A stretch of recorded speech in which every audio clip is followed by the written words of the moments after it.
Anytime a new artist hits it big right now, I invite you to do a little bit of digging just to see where they came from. What's their origin story? Because it's usually one of two places. It's either nepotism or money.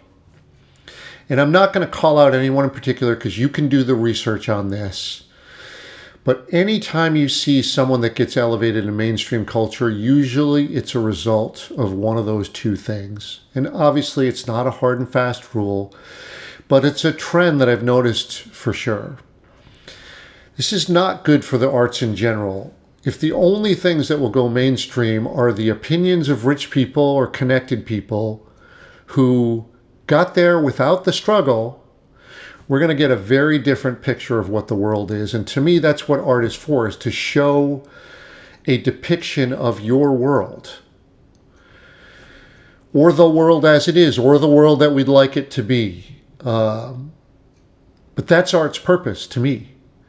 And this thing that I'm talking about is by design, of course, right? Of course they're going to elevate the folks who are connected or wealthy.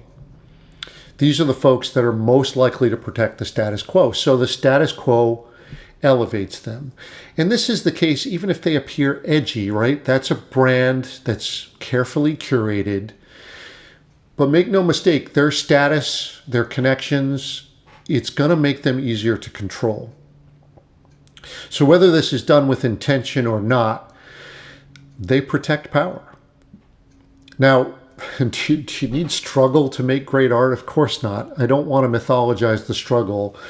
The myth of the starving artist that's a trope that can stand to be retired now. Happy and satisfied people can make great art for sure.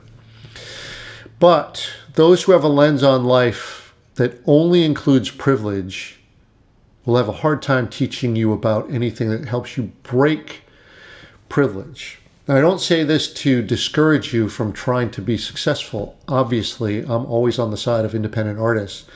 I'm just saying leave the mainstream behind. Do the important work. Be the artist that you are, not the artist you're supposed to be. Say the things that you need to say, not the things that you're supposed to say.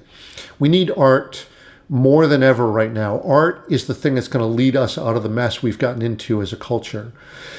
The climate crisis, consumerism, white supremacy, white nationalism, systemic racism, misogyny, homophobia, transphobia, endless wars that we pay for, toxic masculinity, economic inequality, surveillance, disinformation, and everything that tends to hold this together is conformity, is steering towards the vanilla middle instead of speaking your truth, letting your art help guide people to a new world that you think is possible.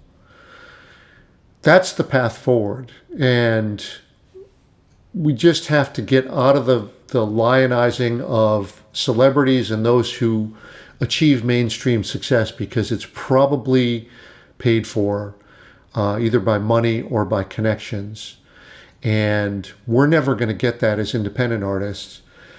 So we just need to reject the mainstream and do our own thing, create our own art, and reimagine a better world with it.